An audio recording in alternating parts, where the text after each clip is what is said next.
Amazing. All right, so we're live now. Perfect.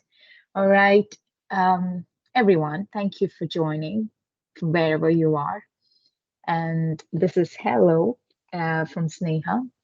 I work for Square Factory, which is the artificial intelligence business unit of Rolls-Royce. And I've been in Rolls-Royce for about 5.5-ish years now, almost closer to 6. But I started off as an early career myself, but with a bit of experience working in industries like service and consulting before. So as soon as I passed out from my computer science engineering, I kind of had the opportunity to work with a product company, mostly a technical firm. And then I started looking at a banking sector app, which was more closely related on digitizing their current product suites, looking at their big legacy systems and all of it. So that's when I was introduced to human-centered design and design thinking as an approach to the problem solving, where a lot of tech and designers could get benefited with. So having used that for so long years, I am an active practitioner and advocate of human-centered design. I've done a bunch of certifications around that, and I've done and led a lot of workshops and facilitated some of them by myself. But something that really excites me and passionately connects me with this approach is the very core basic of how it helps you transfer some of your technical and business skills and attach it back to the human factors, or build that human connect, so that everything that you design has a purpose to it, everything that you design has a narrative to it, and everything you design has a story to it. And most importantly, you would start thinking about who's going to use it and why would they want to use it and how are they going to use it. So it's not like as a designer you would undervalue these aspects, but eventually when you get into the core of solving a business problem, you would keep all of these viewpoints aside because you are so much glued into just fixing the problem, right? You wouldn't even think about a broader perspective of, is it even going to make a difference to the society? Does this really have a social impact and all of that? So, for me personally, I am extremely passionate about this topic, and I can talk about this for hours to hours together. But having said that, we will see how we can make this engaging. I heard that you guys cannot talk back, and I might not be able to hear you, but however, we can use the chat functions still to communicate to each other. So, thinking that's the best way of communication that we have for today, I'll move on and kick off the session. Does that sound right? Yeah, perfect. So let me go back and tell you a bit of story now, just to make everybody understand a concept that I'm closely attached and passionate about. So this is a story of six blind men walking around a very dense, dark forest. So the blind men would be instructed, the blind men are actually instructed by their teacher saying that you need to go very far away, as far as you can, and spot an elephant. Now, knowing for the fact that these six men are blind and they have been tasked to figure out an elephant that they've never seen before, or they probably cannot imagine, they were walking around trying to figure out an animal which possibly imaginatively could fit the narrative of an elephant. So the narrative was, it's a very large animal and it has a huge trunk and a tusk, and then it has a long tail and it has four big legs. Now, based on that narrative, the six blind men team up together and they creatively start going around. And at one fine spot, they were able to realize that they are touching a big animal. And now, instantly, since they were touching different parts of the elephant, they ended up feeling that they are either lying to each other or they're probably being dishonest to each other. So, as a result of that, they spent hours together trying to attach the different parts of the elephant. And by the time they could infer that this is a massive animal, an elephant, a giant piece of thing, but we probably are touching different parts of it, and hence we don't have a narrative of it. So they understood that they're going to fail, and so they went back to the teacher and said that, look, I think we started lying to each other. I was able to find a snake. I was able to find a creepy animal with a very sharp nail, and so they forgot the narrative that they had to find an elephant together. So this story is called as the parable of blind men and the elephant. The narrative actually is a metaphor of, um, although your subjective experiences might be true, but it's not the totality of truth. So if you play that analogy back into the system thinking framework, there are large complex problems that we deal with and the current industries would like to tackle, right? Be it sustainability, be it climate change, be it net zero, be it you name anything. There's such massive, large real world challenges that's around. And unfortunately, they somehow lock them up as these blind men because they cannot infer and understand the value of the connecting dots, the value in connecting the chains, the value in knowing the mapping of upstream and downstream. Now, what does that mean is probably they are undermining and valuing the approach of putting the human centered design to solving these massive challenges.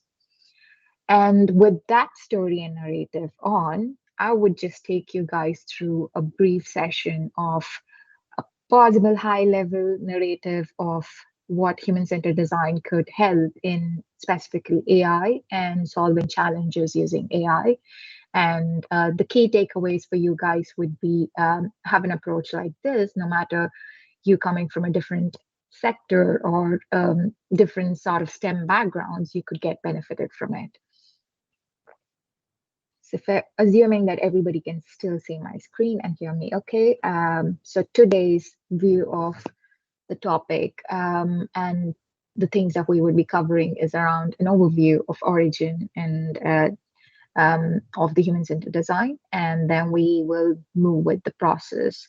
So I'm not going to dive deep into the process bit, but I would just like to touch base on how can the process help demystify complex systemic problems and real-world challenges, and how is the connecting dot going to help you guys in future, and how to frame hypothesis and stress test your solutions at a very early stage if you get hold of a large, massive problem statement by yourself. And then also let's take a look at the mindset that's actually needed and how can you get closer to that. And then also some bits of first steps for you to get started. And there's a tiny bit of activity, which I'm assuming, which we could have done in the groups, but now we cannot actually do it in the groups. I would still like to see how you guys can do this activity by yourself. And then let's pick up any Q&A. So moving on, what's the overview and origin of this process like? So I know there are a lot of narratives and a lot of definitions around it, but this is the definition that I kind of closely relate to, and I've kind of rewritten it based on my experience of about 8-10 years now of using this approach. So it's definitely a proven approach for solving large, complex systemic problems of be it a product, service, a design, an engineering, or any problem, but with an augmentation of real world.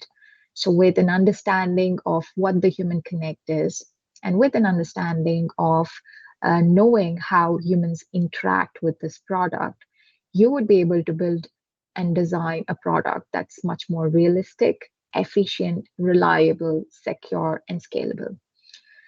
So this would also allow you to test your little bit of creative ideas and solutions at a very early stage by embracing a very iterative approach. And the mindset is the key here because out of 10 different hypotheses, out of 10 different creative ideas, there are only bunch of one or two ideas that you might be able to carry forward based on your feasibility assessment and your study around, right? You wouldn't be ever able to take all the 10 and move along. There's only a certain way and a farther limit that you can get with um, your massive ideas. I mean, yeah, you just have to narrow it at some point based on the feasibility of either the technical aspect of it or either the business aspect of it or either looking at realistically is it a solution to that you can take to the market right away. So based on all those judgments, and you can infer that either your idea can stick long enough or your idea could get discarded. But nevertheless, this approach is actually giving you some sort of a test bed to actually do. It's like a lab where you can really experiment on a day-to-day basis. So on the right hand side, you see the rationale of why having human-centered design apply in technology space and more specifically AI would benefit you. There could be a number of impacts and benefits which can be straightly drawn down from the use case or the business model of your problem statement.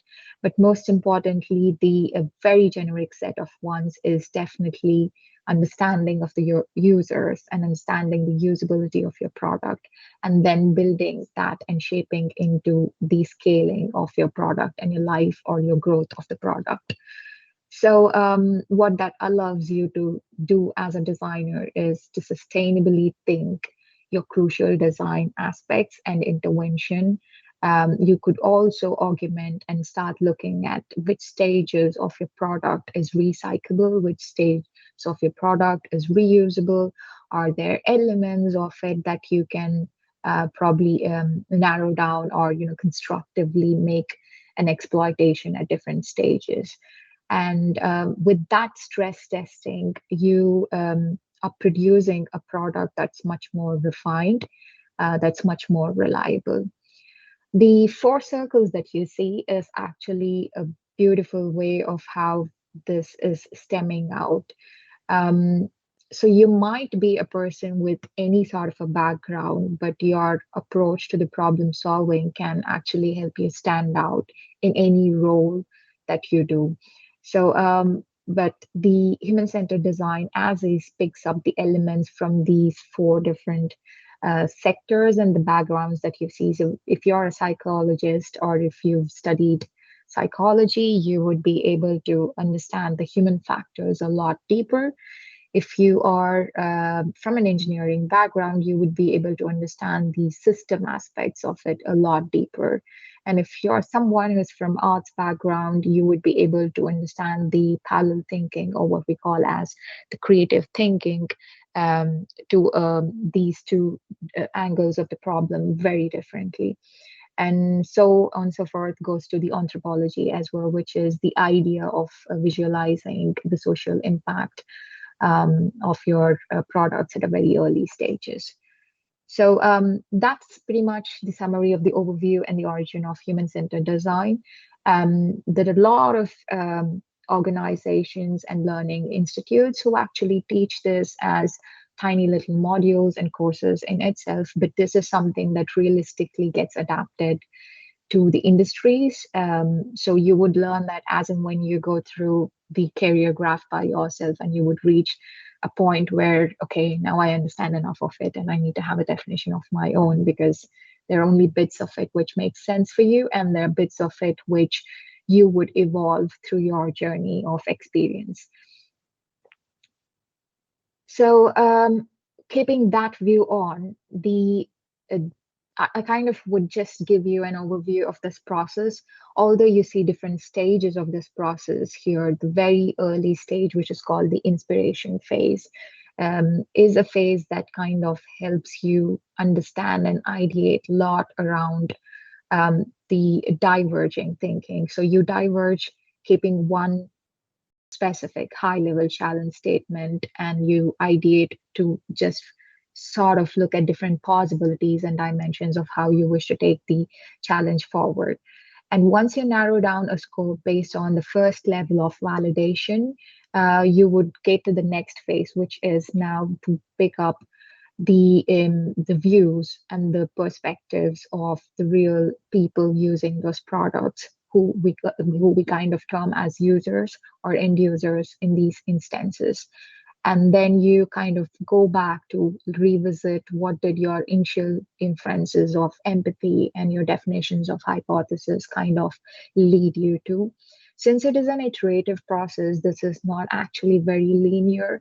You could be ideating at the same time, you could be empathizing on the same day because you've kind of discovered new insights.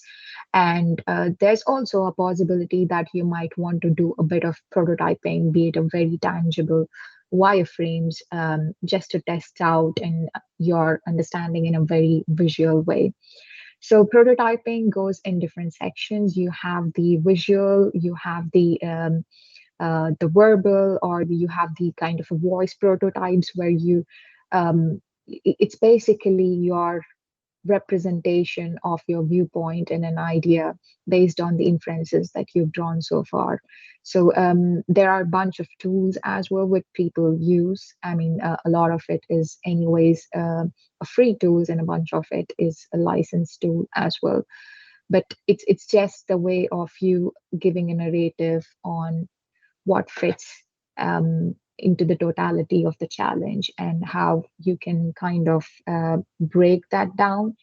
So prototype is your very incremental and an early stage of the implementation of the product or product scoping, which then can lead you to a defined product roadmap at a later stage. And you can, so while you're doing these steps, you're actually testing out a lot of it in a real time instance through iterative feedback. So that's why this process and approach is a lot more different than the various problem solving approaches that we generally have, be it bottom up or top down or root cause analysis.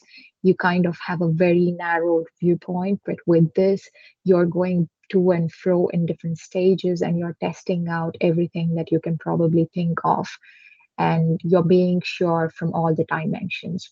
So since this is very incremental, iterative, and adaptable, so it's not just a process that you could straightly follow. It's more than that. It's actually an approach that you can take back, no matter what field of study or course you come from. You could always use this at some stages. Even I kind of use this even in the personal life as well.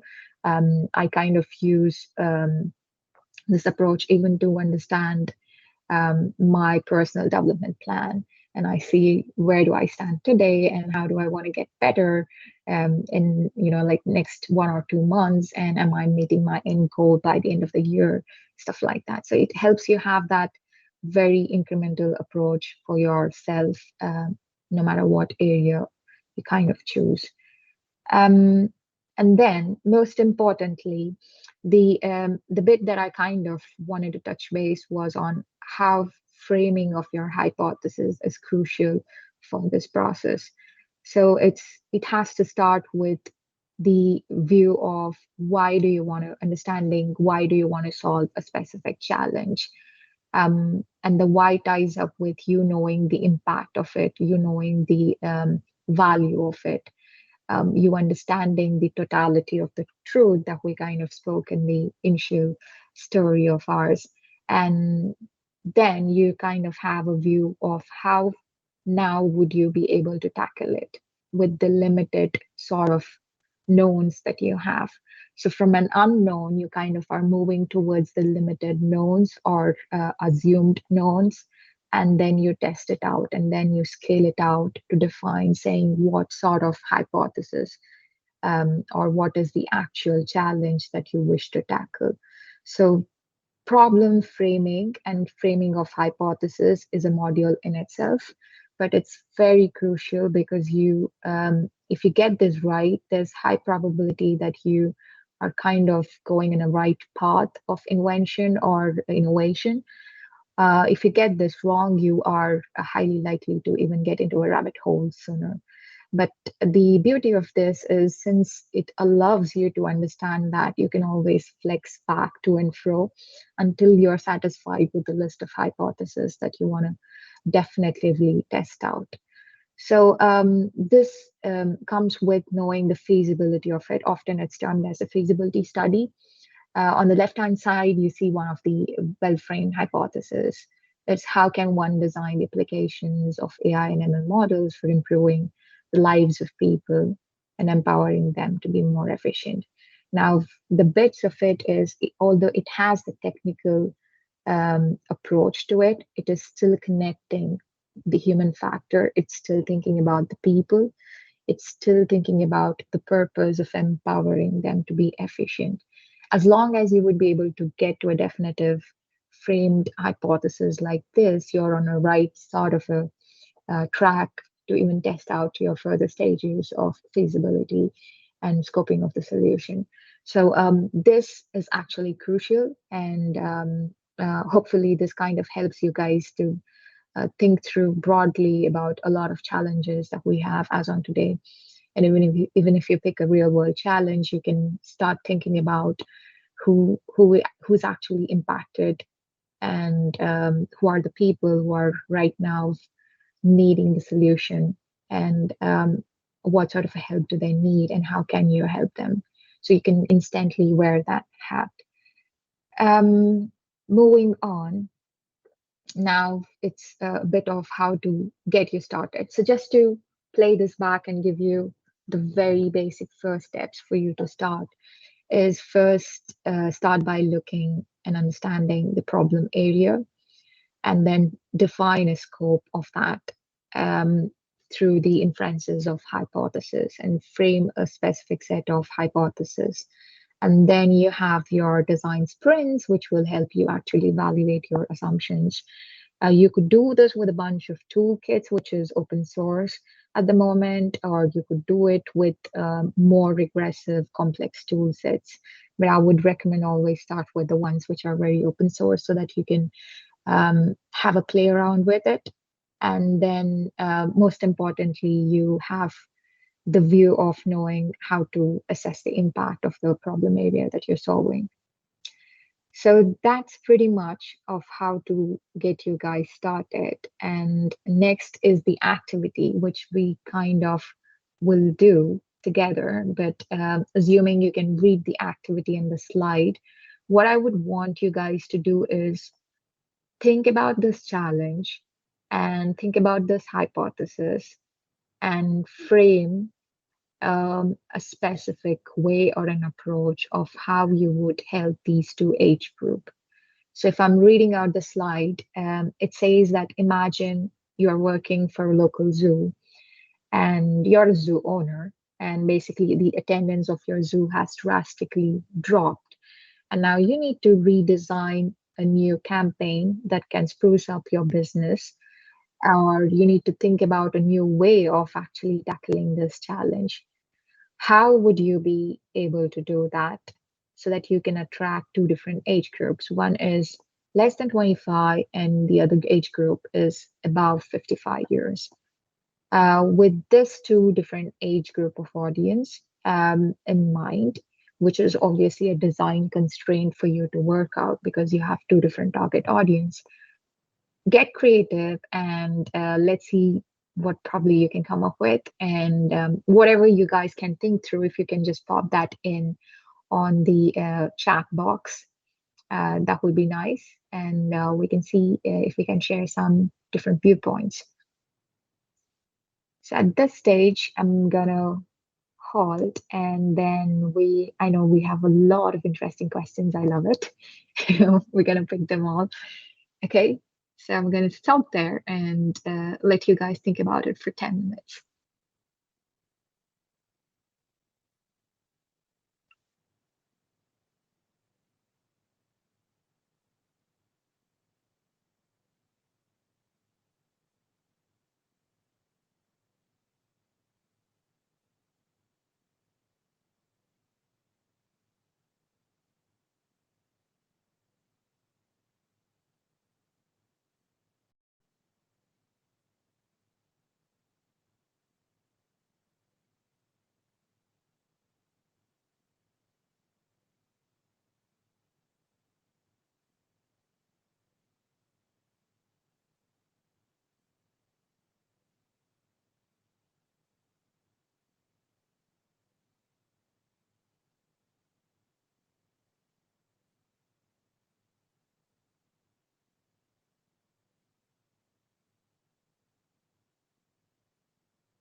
That's good. So I'm kind of reading some of your answers. Someone says special support and care for elderly so they feel comfortable at the zoo. Maybe we could breed different types of animals that you cannot see in the wild or other zoos. This will attract both age groups. Nice, interesting.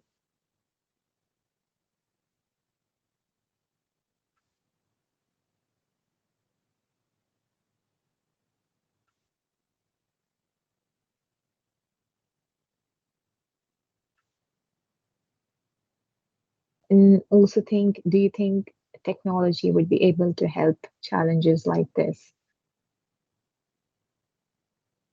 Maybe adding some digital element and fun component might encourage below 25 to consider coming. Yes. For joins, meet and greet sessions. Yes. Now that Christmas is around. Yes. All of that.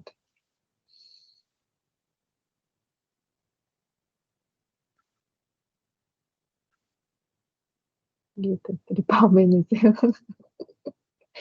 Totally. Just to scare the animals away.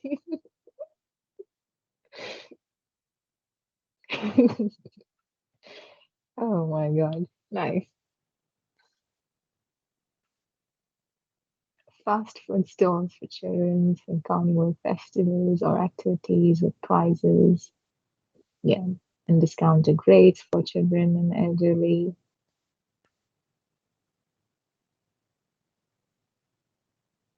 Nice.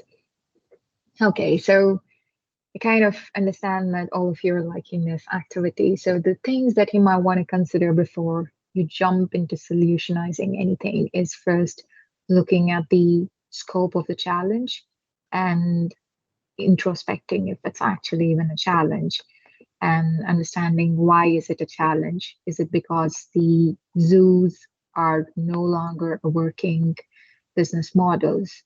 Or why is it actually draining out? And also have a view if there's a way of maybe bettering this and having something else, or there's probably a scope for inventing a new sort of a zoo in futures, or maybe zoos are no longer required because there's the takeover of the virtual augmentation, and these days a lot of people do expect that everything is delivered through the technology.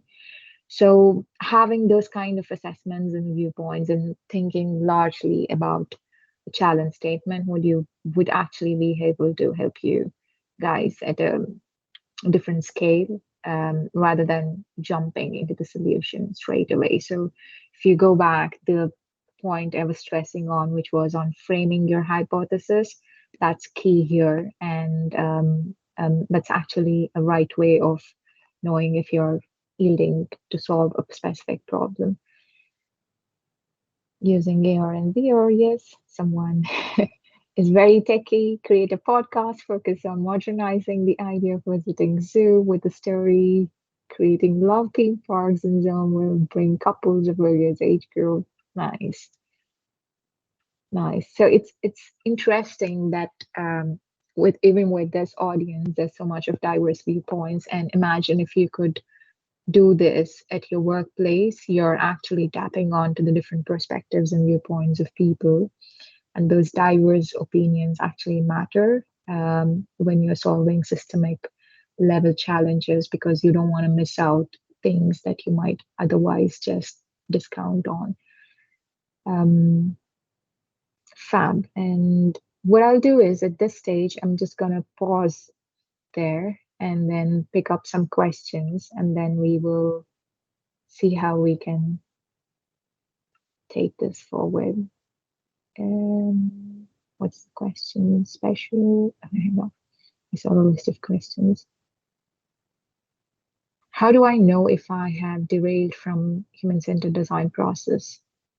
Um, well, it's a process that you don't have to follow very diligently.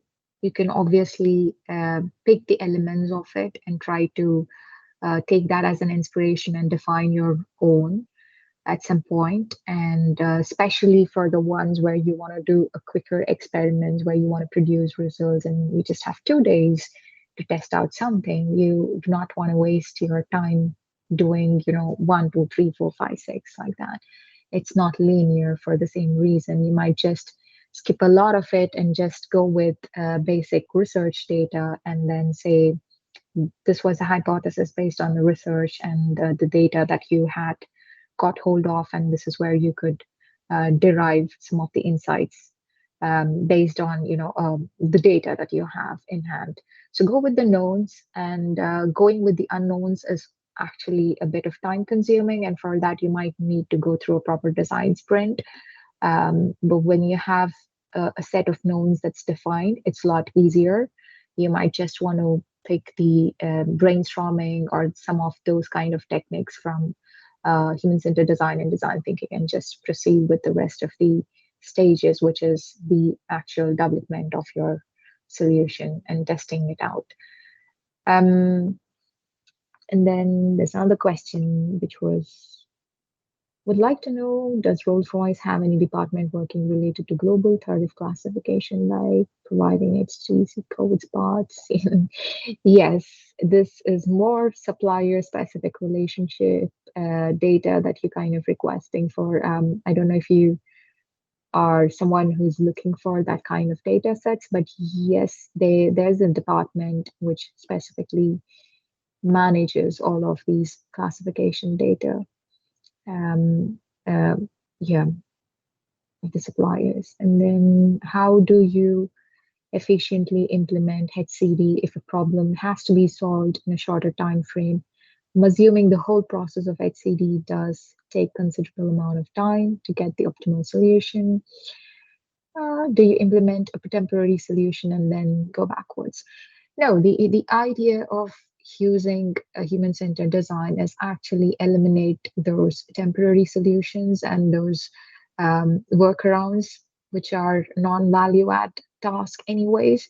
But having a view of doing something that's incremental, even if it's having a lesser impact as on today, but it's actually yielding you towards the right direction. That's something that this process kind of lose you in, and it's highly unlikely that you might want to pick any other approaches before this, because what it kind of discounts is you would definitely take away the hat of thinking about the problem and problem framing. You would also remove the hat of looking at the market, the feasibility study, all of it, which I don't think other processes give you that viewpoint, because most of the approaches, especially the problem solving approaches we have, kind of expects you to get to a stage of having a very detailed narrative of the problem, scenario, the context, the situation, the occurrences, and then you kind of go into the root cause analysis of it, wherein this is more to tackle the unknowns, especially if you're in an R&D wing, or if you're in a technology wing who's specifically looking at emerging tech area. I think this is an approach that is crucially important for you to test out. Um, then can you ask the audience to share their ideas in the chat? Yep, definitely. I'm keen to hear your ideas on not just the activity that we did. I think the ideas on some of the questions that you might have specifically around how human-centered design can apply to your specific STEM course that you're in, or any of your backgrounds, and how you could take that back. Yeah, any sort of questions. I kind of welcome your viewpoints here.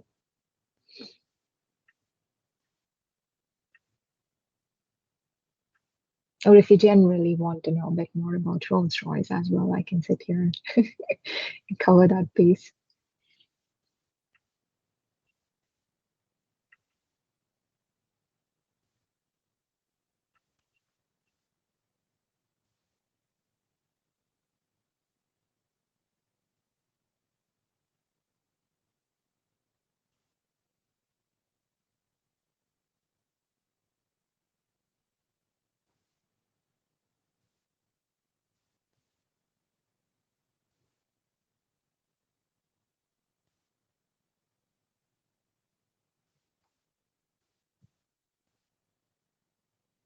People are still adding on the ideas for the zoo. Amazing.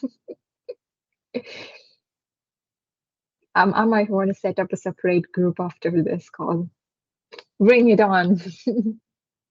Let's get all the best ideas in the world together.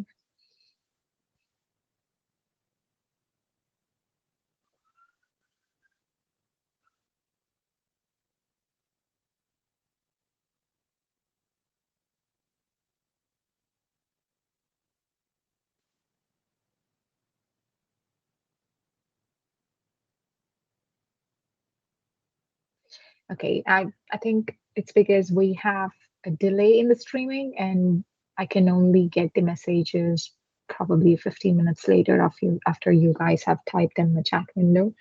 It's probably the reason why you see me silent for a little while.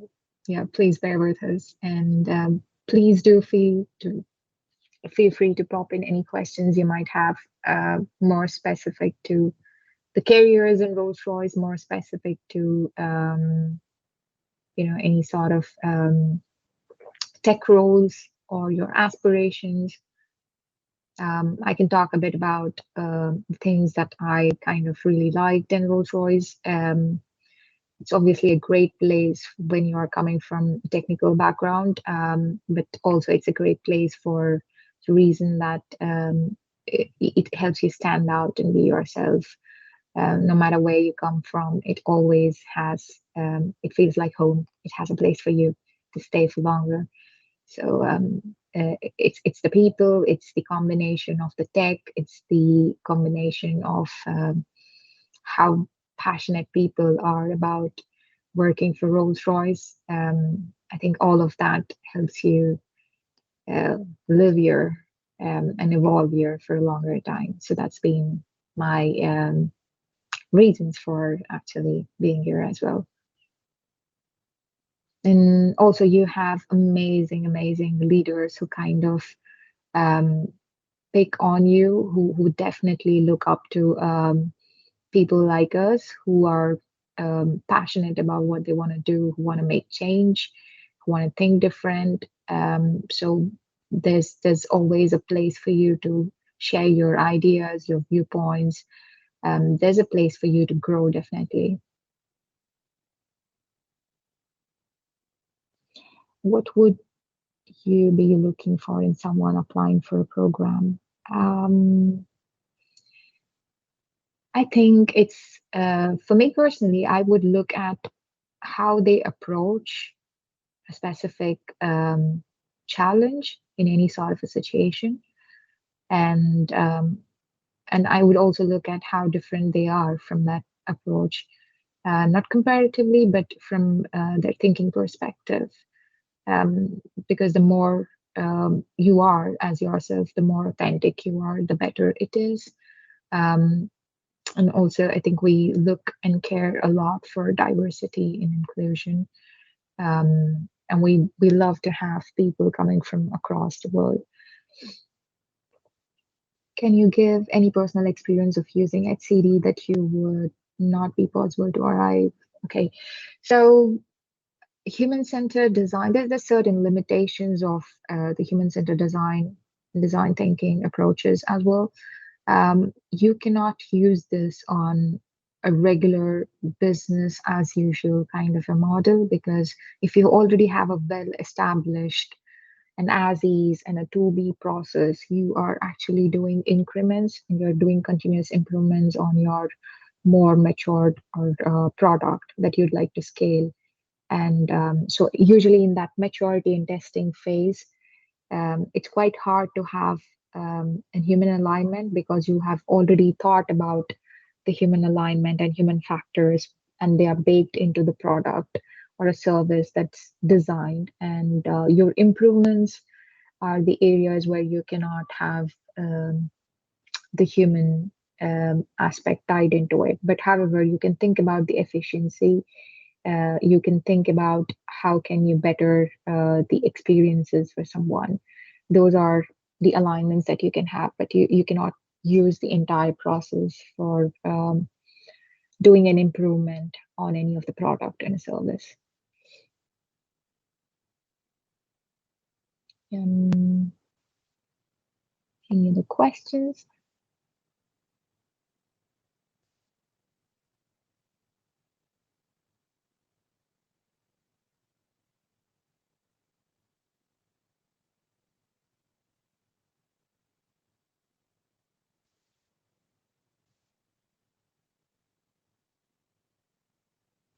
Gonna stop sharing the screen. Yeah.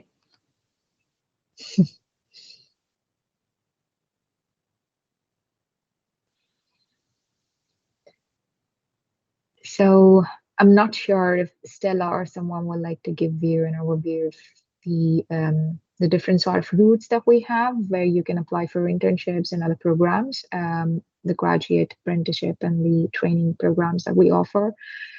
Even within our Square Factory, we do call out internships that happens twice in a year. It usually can be referenced through the Rolls-Royce career site or our Square Factory on LinkedIn, where you can see some postings going on. But we're strongly well connected with Stella and LA and the early career group of Rolls-Royce. So we definitely are someone who also offer internships for people who are very passionate about AI and tech roles. Yeah, thank you. So the links are also added onto the platform for your reference. And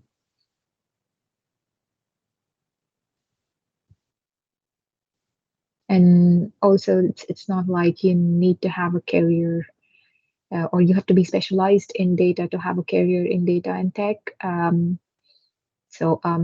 Yeah, for me, it was more like coming from computer science. I think I kind of wanted something like this.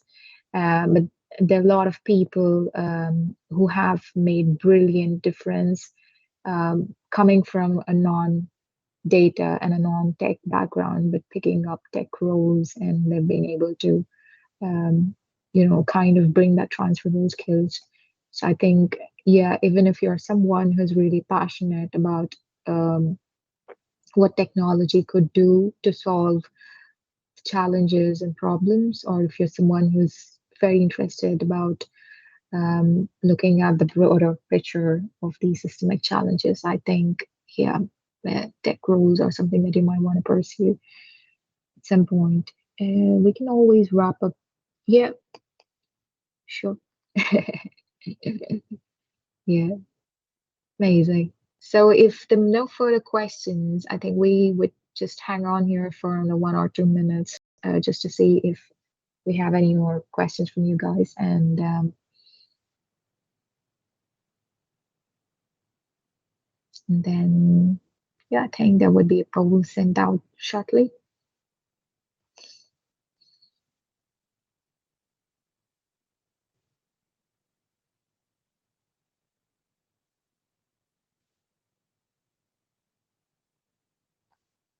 All right. I hope you guys had some good time and good sneak peek. Obviously, the intent of making this session um, more honest conversation was not to come up with a bunch of use cases around human-centered design and AI and the usage of it, which anybody could Google and get anyway. Was realistically to give you a view of how does this actually apply to the roles and the day-to-day jobs that you might be doing in companies like Rolls-Royce and Arco Factory specifically, and what does that mean to you, and how you could use that to channelize and make a difference in the roles that you aspire to grow in. And I hope that's kind of given you the view that you needed for the day. And maybe it's a good starter for you to explore a bit more about this topic. Yeah, when did your passion start in human-centered design? I think it started,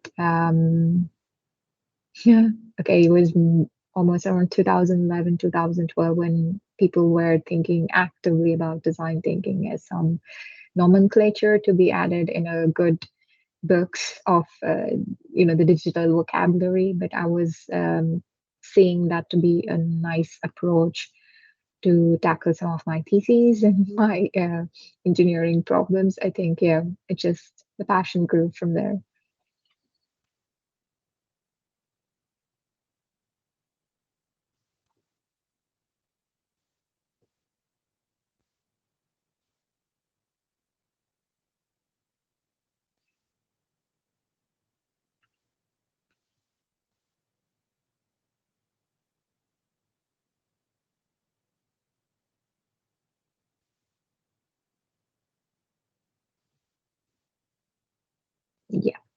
So thank you. I think we're done with the polls, and thank you for joining from wherever you joined. Thank you for taking out the time and listening to us, bearing with us.